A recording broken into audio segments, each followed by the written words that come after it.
notice how motivation and engagement is connected to the theorists, my philosophy, and my own personal life.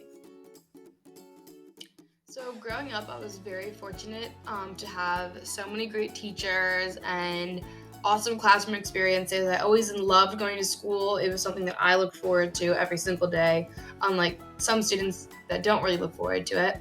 And I also grew up watching my mom teach. So, I kind of pulled all of my motivation and engagement theories and um, applications and connected it to my past, and it all kind of made sense, and it's how I want to teach. So the first one would be zone of proximal development, which is Vygotsky. And this is all about kind of how much can a learner do with some guidance and without guidance. And so you don't want things to be too easy because then they'll lose interest, or too hard because then they'll get frustrated and lose interest. So one thing that always stuck with me was my old French teacher. He used to say, like, life will be boring if you don't have a challenge in your life every day. And this always stuck with me since he said this.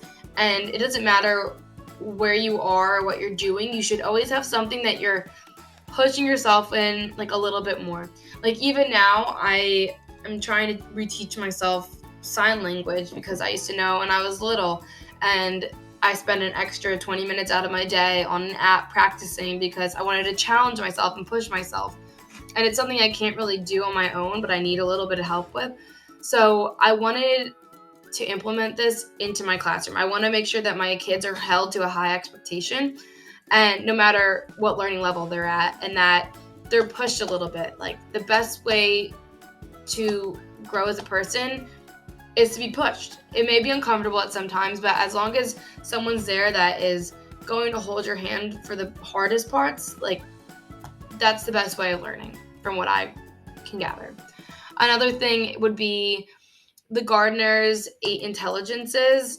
I want to implement that in my classroom because I am a firm believer in not every student's going to be an academic. They're not going to know how to do every super intense math problem or be able to write the most creative story, and that's okay. I know that every student has their own strengths and it might come out in something else. And that's my job, is to help them find that and gain that confidence so they can gain confidence in other areas. My mom, growing up, I used to help her set up her Passion Day, which is when all of our students come in and they get to share something that's like near and dear to their hearts. So some kid might be really into art, one kid might be into mosaics, or another kid might be really into murder mystery books or writing books, and another kid might be into gymnastics. It doesn't matter what, but she gave all these students an opportunity to showcase this passion.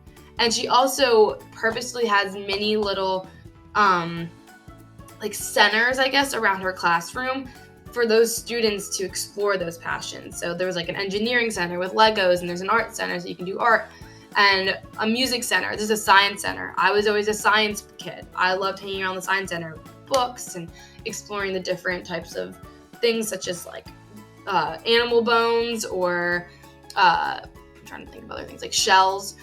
I love that stuff, and she made it accessible for all of those students. And she also knew that some students, they were kinesthetic learners. I'm a kinesthetic learner. I plan on bringing that into the classroom and getting kids up and active. But at the end of the day, every class is going to be different. So I plan on doing what my 5th grade teacher did. And in the beginning of the year, she made us take an 8 intelligence test. And she kind of we charted it all out to see where we all landed. And she kind of adjusted all of her lessons to the majority of what intelligence we were, if that made sense. But I just think it works. You never use students' differences as a weakness. You use it as an advantage. And I'm really excited to just get to know my students, form relationships, understand how they learn, why they want to learn, and work from there.